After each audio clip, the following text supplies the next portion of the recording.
Thank you so much for listening to Urbanistica podcast. I am Mustafa Sharif, an urban planner, and you're more than welcome to join my big journey of exploring the making of smarter and more livable cities. Please don't forget to follow Urbanistica on the different social media platforms, and also let's connect on LinkedIn. Big thanks to Urbanistica podcast partner AFRY. AFRY is an international engineering and design company providing sustainable solutions in the fields of energy, industry, and infrastructure. Are you ready for a new episode? Let's go for it.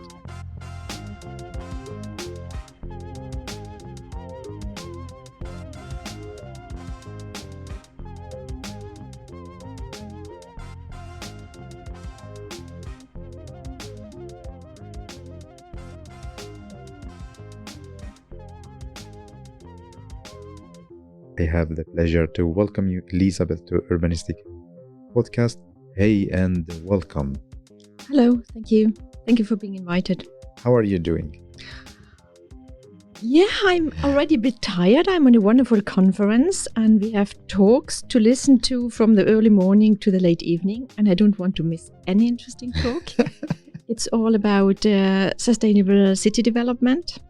And there are so many fantastic ideas from everywhere in Europe, and I need to suck them up and bring them home back to my hometown in Innsbruck. Yeah. It's interesting, but I'm happy. Thank you for giving your time to do this, because I know you want to attend all the program activities. So tell us about you. How would you like to introduce yourself and tell us about your passion? My name is Elisabeth Meze. I'm from Austria.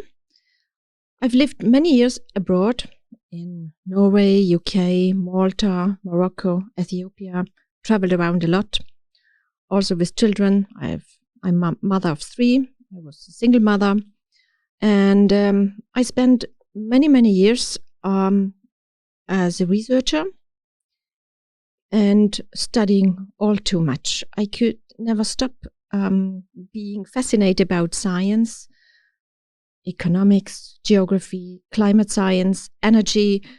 And now I end up in a very small position in the City of Innsbruck as a public employed and leading the public participation of the City of Innsbruck. So you might think that's a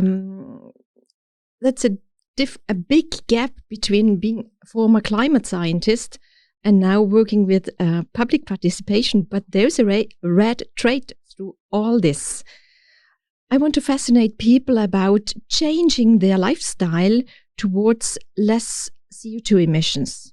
So in my mind, I always have the climate change issue, but I never use the word climate change, mitigation, adaptation when I talk to people.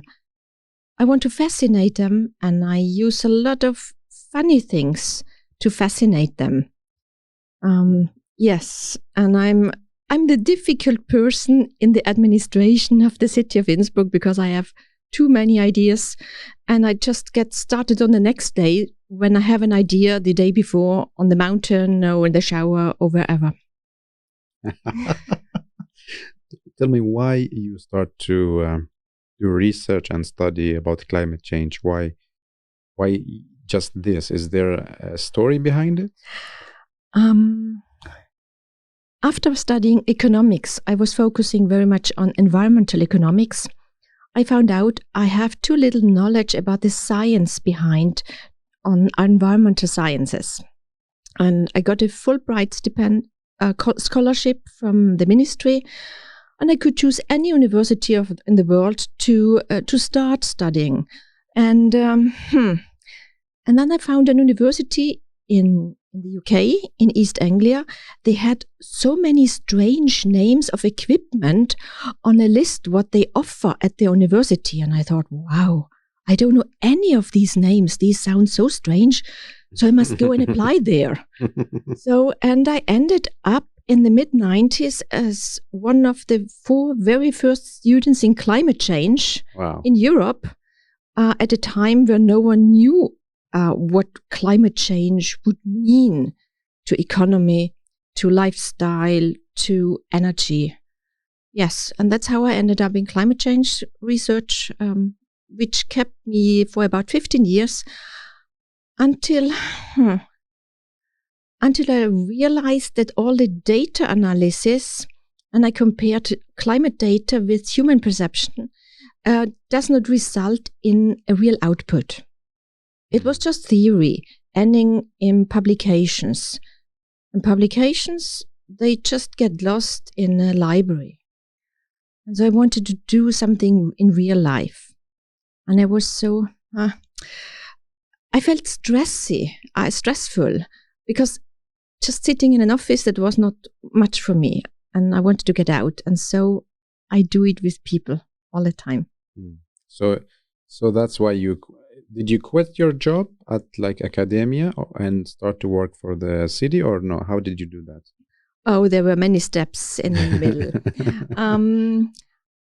I always create my own jobs. So when I ended up my science career, I thought which disciplines in the business world would very much have a need for a climate scientist. And at that time, I thought insurance companies, they would need more knowledge about climate change, because hazards will increase during a warmer world. And I was the first climate scientist in a normal insurance company, probably in Europe. Only reinsurance companies by the time had climate scientists. So I applied at an insurance company and told them how important it must be to have someone with climate change knowledge in their company. And it took some 2-3 months to convince them. And as soon as I started, I organized the worldwide first congress for insurance companies on climate change. Wow. And I never had organized a conference before.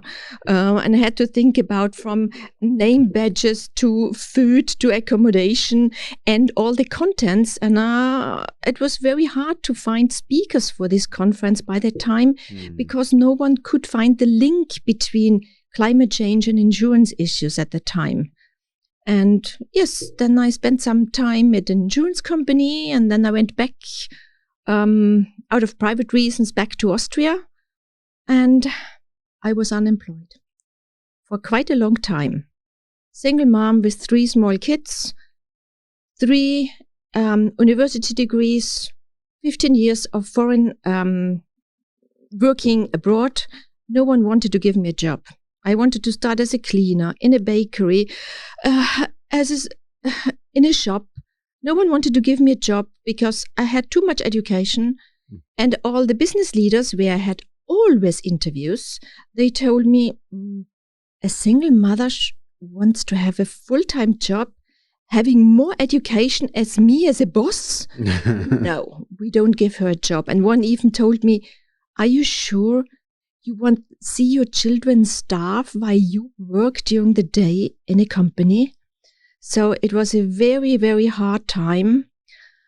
And then I found a public property manager of the City of Innsbruck. And after 1 year of struggling, I could convince them that they would need a sustainability manager.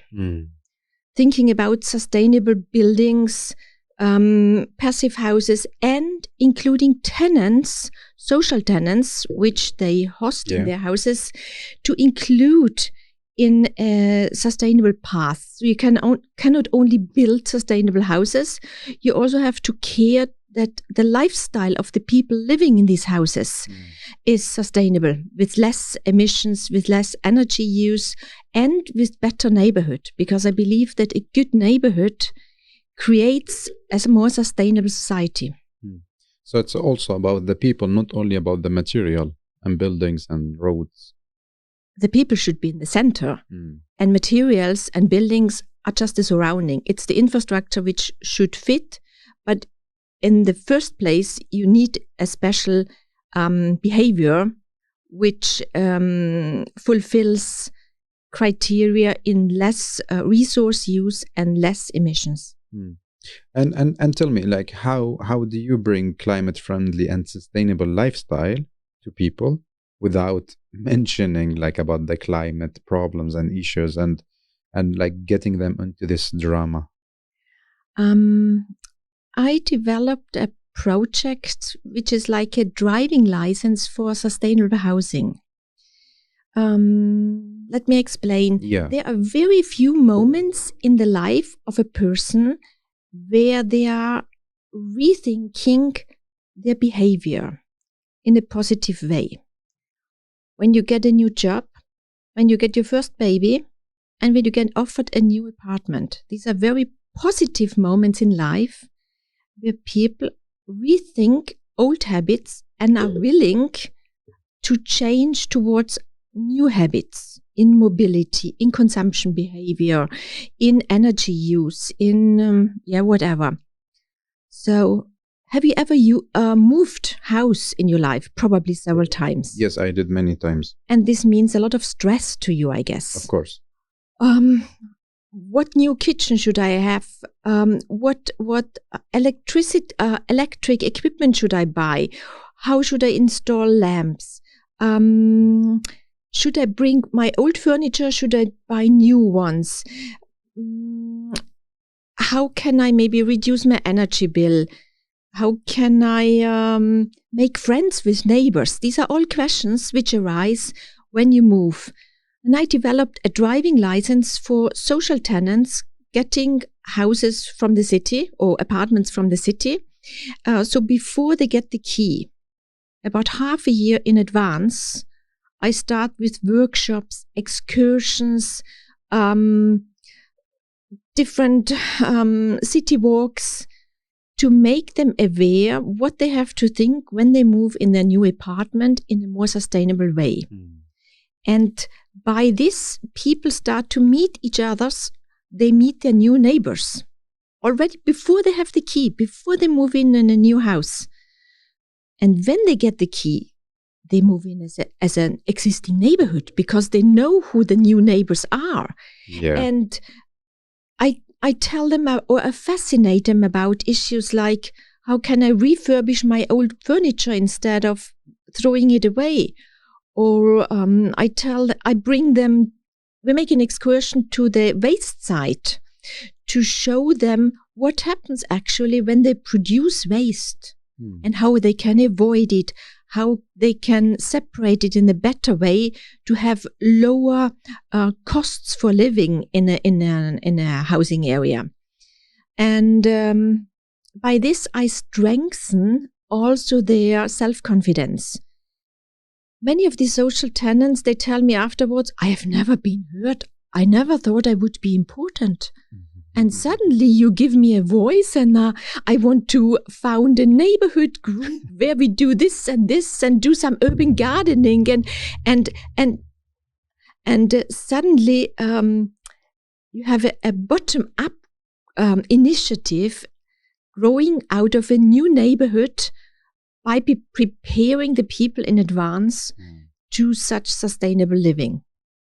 And I won national prizes for these projects, and people are very happy, and that's the other side of the medal. And you cannot be successful all the time.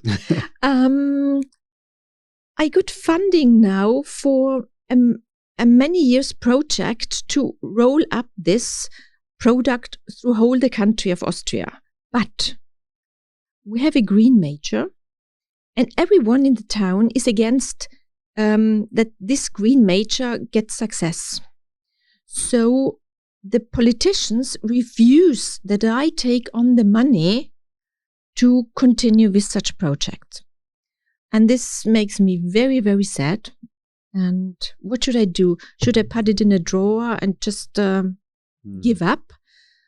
Today I talked with one of the other speakers in the conference, Maria Vasilascu from Vienna, and she told me, I understand that you're in an extremely difficult position. Try to step a bit to the side. Take time for making further education, making maybe another project, and wait until there are new elections. 4 years? Yes, it's 2 more years. Okay. Yeah. So I don't know what to think about it, but it's at least one possible strategy. Yeah. But tell me, like, is this the idea of having these lessons? Yeah. Like, how did you come up with this, and why you come up with it? I realized I worked for many years for an public estate company which built social houses, that people get a key and have only half an hour or 1 hour with the estate manager informing them about when to pay which bill, what they are allowed to do in the house, what they are not allowed to, and the contact number if something happens. And that's it. Yeah. And this is not sustainable. And they are not treated as individuals, and they are not treated as neighborhood. Because what most property managers want are silent tenants paying their rent and not making any trouble. But the city has other intentions. A city has to fulfill energy reductions criteria. They must reduce CO2 emissions. But this cannot be done through buildings alone. This must be done through people. And so this is not my only project. I have many other projects and very involved people. Like I created the climate saloon in Innsbruck. Saloon, like the climate saloon, it's called. Okay, what do you do there? I was in a group where we created the first climate fit park in Western Austria. Wow. We retrofitted traffic island into a park with green and blue infrastructure as a very comfortable cooling oasis during summer, but with high comfort during the whole year. And I thought, after finishing the refurbishment of the park, how can we as a city communicate to the residents what we have done and why it is important to retrofit public space into a climate-friendly zone, with also removing concrete, making lawn instead, removing streets and making bicycle lanes instead. We have to tell the population why this is important. And I asked just some local initiatives and clubs, don't you want to have some small events, saloon, very small and tiny, where you have some sustainability events there. And I had a workshop in August, and there came 20 people. I had another workshop in the winter, and there came 40 different clubs. And now we have more than 45 events from May to August. Wow. 2-3 times a week, something is happening about sustainability in the city. So we don't talk about climate change as such, but about a new lifestyle. We have cycling cinemas, cycling courses. We have workshops on sustainable nutrition, regional, seasonal cooking meals. We have gender workshops, empowering women. We have theaters about climate and sustainability. So many initiatives are existing, and it's a new way to communicate. I say it's a metamorphosis of climate communication, from pointing with the finger you have to do, or from talking about hazards, to the happiness of a new lifestyle where less means more. Less consumption, more happiness. Less energy use, more social interactions. So this is also something which consumes a lot of my time, but makes me happy when I see how many people participate. And it's a multiplying effect, because we have visitors to these events, learning something. They go home and tell it to their families and relatives and friends. And all initiatives organizing their events also have to think, how can we make a green event? So all their members of each club, whether it's an immigration club, an old people's club, a youth club, a sport club, whatever, they have to think, we must be more sustainable. How can we make an offer fitting to this whole green park? And so there are already thousands of people involved or touched by these projects. So that's something which makes me happy. Yeah, but Elisabeth, like, to be honest, when you say, like, we don't say climate change, we say like a new lifestyle. Yeah. Like in this case, you're not lying to them and tell them the truth, what's happening and how dangerous is the situation now. Did you understand like what I mean? Yes. I get confirmed by environmental psychologists doing really research on this issue that everything which has a negative touch is not long lasting in terms of habitual change. So we use the positive aspects of lifestyle change because they have a longer lasting impact, and positive things experienced as with interactions with other people, there is a self-strengthening effect out of it. When you have negative things, you go back alone and you are scared, and then you want to forget it as soon as possible. So I'm not lying to the people. I'm just strengthening those issues which make them more comfortable in their new lifestyle with hopefully less resource use. We have also workshops about reuse, upcycling, repair cafes. So they see they can put their hands on, they do something, they are more active. It's not only knowledge, it's a combination of knowledge and being participating, having an active role, not only listening and being threatened, but they don't feel helpless anymore. By repairing their jacket, they say, I have done something. I'm not a victim of helplessness anymore. Yeah. So you mean that it's scientifically proved yes. that if you communicate in a more positive way, then people will listen, and in the long run they will do the change. Compare if you tell them, oh, this is a problem, the house is on fire, then they will be not really motivated to do stuff. Exactly. This is very interesting. And I want to go back to your project about the license, because I love Cities for People, and what you did is like part of Cities for People. Do you think that you did this license because it's like the scale of the city and the number of people? I mean, can somebody in New York do the same thing that you did in your city? Yes. Like with so many, let's say, so many big number of people.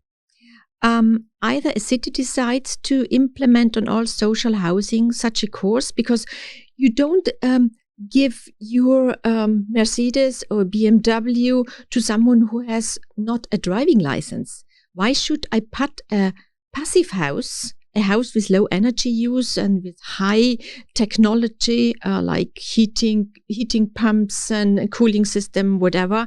You don't want to give to someone who has no knowledge about it. That's not worth. It's like pearls for pigs. So you must take the tenant or the resident there, and I, on the one hand, inform, on the other side, fascinating about the whole lifestyle, because energy is only one part, an important part, but only one part of the whole equation to resource. To less resource consumption. Yeah. I understand your point now. What are the challenges that you face when you talk about this topic? The first is it takes actually a lot of effort to convince people to participate in these workshops.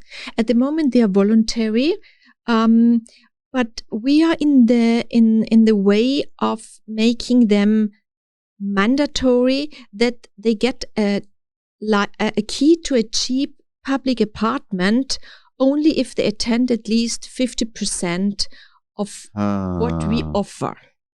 Because when they stay then for the rest of their life paying only half amount of the rent which the public market usually offers, then they should spend some afternoons in a team building process, because neighborhood is a team building process, and in addition get some ideas what they can contribute in the long run from the first day they move in to a more sustainable lifestyle.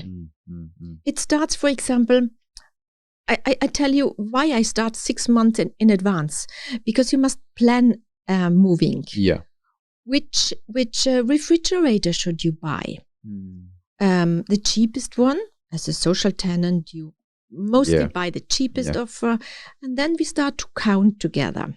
How much energy uses this compared to a more expensive one, which has a lower energy use? How easy is it to repair this product? Maybe it's broken after 3 years.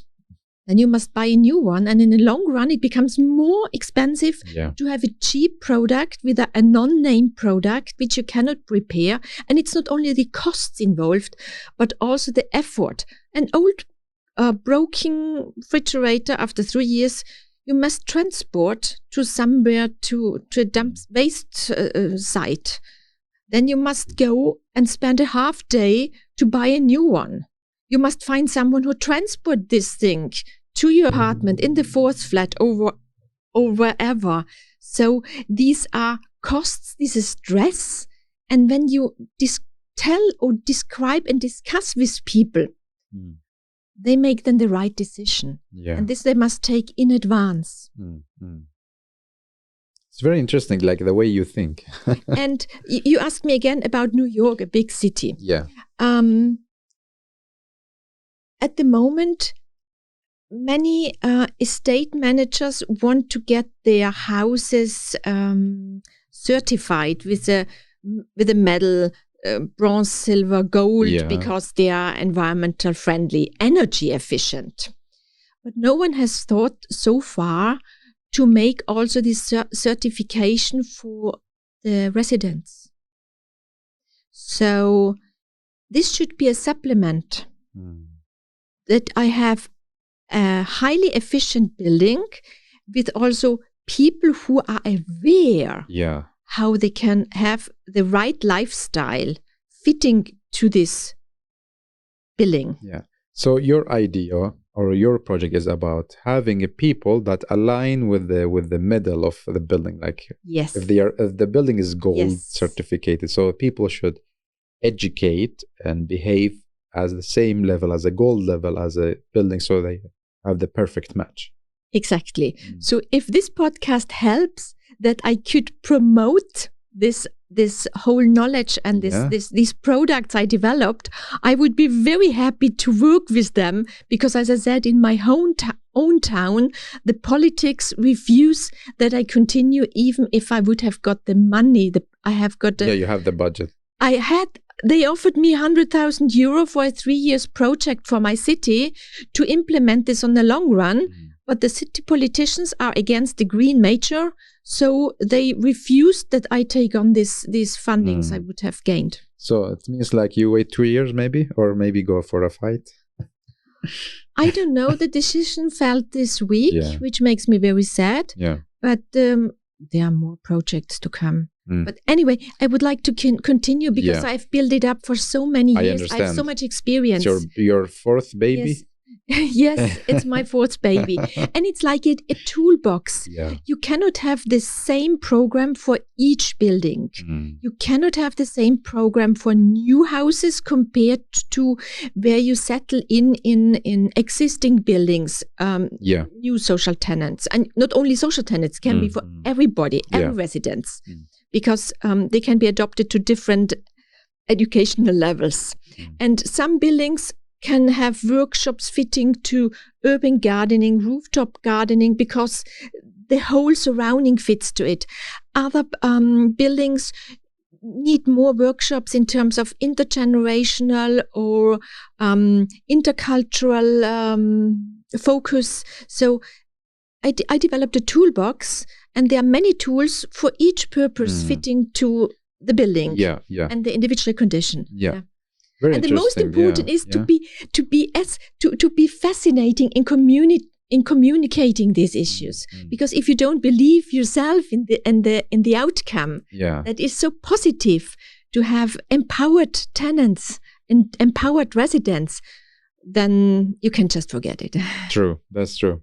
And as I mentioned to you before we start recording, that It's interesting because you have another perspective than architects and planners. So I want to ask you now, what should we as architects and planners stop doing when we plan cities? Stop doing? Yeah. Not stop, but you should involve future residents as early as possible in the planning process. Mm. And when you say architects and planners, the size per capita of flats has doubled the last 80 years. And I question myself, maybe this does not fit to current thoughts. Should we maybe go back to the size people had 80 years ago? Now we have about 50 square meters per person in Austria and Germany, on average. Around 1930, 1940, it was half the size. And when you read about anthropology, how did communities evolve? The family living in one flat, mother, father, and children, that's a very new phenomenon. Mm. Earlier, it was the big families, the clans living together, and the optimal clan size was about 150 people. So when you think about sharing house with many more people than the classic family, you get a smaller size per capita to live on, having the same life quality, but you must just rethink what's the closest private surrounding you manage to live on a daily basis. For students, it's an easy thing. There are also for retired people, we have such where 10, 12 people share a kitchen, a living room, a library. But in between, it's a big age group. There we should rethink the way we live together, co-housing in a different way. And there we can reduce a lot of emissions. Mm-hmm. And then we should not think about building new houses again based on co-housing ideas in planning, but think about retrofitting current social housing complexes in co-housing complexes. Mm. But this is on the one side a planning process on the substance, on the building, on the materials, but parallel or integrated must be also the public participation with these future residents. So they must involve, they must also like this, they must be compatible to this type of building. But that's what I think should the future look like. We should think, again, back to the anthropologists, looking how clans live together, in what kind of sizes, using what amounts of space to live, and having daily routines within a shared economy, with shared space in a house. Yeah, this is very interesting, Elisabeth. It's like, it's interesting. I want to ask you also one question. If you are in charge of all cities on this planet, and you are allowed to add one thing, like a policy or something physical, what will you add? A degrowth strategy. What is it? We always talk about more and more people will come into the city. Now we have about 55-60% of the global population living in cities, and we think this will increase in the future. We also think population globally will grow, because all the models say this. We should rather say, what can we do that it does not happen? How can we degrowth cities? How can we strengthen towns instead? How can we get people out of the cities instead of centralization? Instead putting everything in the center, we should decentralize, because what is, as I said, anthropologists said optimal sizes of city quarters or of communities are a maximum of 150 people. Everything above gets it's a big vague cloud where you don't make contacts, where you don't have social interactions, and big cities also make us very vulnerable. Maybe you have control over these people. We see it in China. You can control 10 million people on Corona, on political thinking, but then this is against democratic ways of thinking. But in a way, the bigger the cities become, the more vulnerable they become, because only a tiny brick in the wall, when you lose it, everything can fall together. And when you decentralize, when you strengthen rural areas again, I read 90% of the Swedish people live in towns or cities especially. And this wasn't like 100 years ago. But then there must become an opposite trend. Like I lived in Norway for about 12 years. And there was, about 20 years ago, a minister. He was fired later on because of another thing. But he successfully decentralized the country, strengthened the rural areas, bringing universities to the rural places, bringing state agencies to the rural places from the south to the north, everywhere.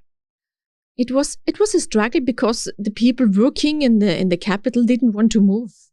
And I thought it was a brilliant idea to decentralize to areas which have been depopulated. And this makes a much more robust country. And when you look now at Norway, it's a very rich, a very strong country, not only focusing on the capital. This minister, unfortunately, got fired because I think he had a piano in his apartment while he was a minister, paid by the public money. It's just a ridiculous thing. They wanted to get rid of him because he had such genius ideas. But I would implement this idea, degrowth, decentralize. In all cities. Yes. Yeah. Because what happens now in Indonesia, the city becomes too big, climate change becomes a hazard, so they build a new one somewhere completely in another area. And this shouldn't be the future. Cairo is exactly the same. They want a new capital out in the desert because the other one is overcrowded. That's no solution when we want to combat resource deficiencies and climate change. True. Interesting to hear your thoughts and reflections about cities. I'm very inspired by your talk. And now we are in the end of the episode, and I have two questions for you. One question is that you give me and the listeners 3 takeaway messages. What should we think about when we plan and design our future cities? Be creative and experiment. Never give up even if politics hampers you. And the third one, don't think new building. Try to do as much as possible on the existing resources exist in the city. Okay. And the last question is going to be you asking it to me and to the listener. So what is your question to us? Would you follow my thoughts in the future and implement them? Okay, you mean if we take your ideas and implement them? Yes. Could you imagine this? Interesting. Thank you so much. And I'm very happy to talk to you. And again, I told you, and I will tell you one more time, I'm very, very inspired by the way you think about our cities. Thank you very much.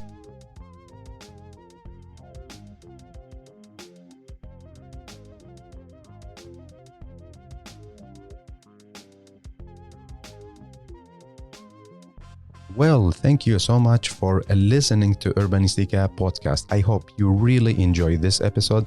You learned something new and also got inspired by the guest. Don't forget to share the episode on your social media and recommend it to people you think they are really interested in this topic. Thank you so much again for giving your valuable time to Urbanistica podcast. I am Mustafa Sharif. Keep up the good work. Keep loving cities.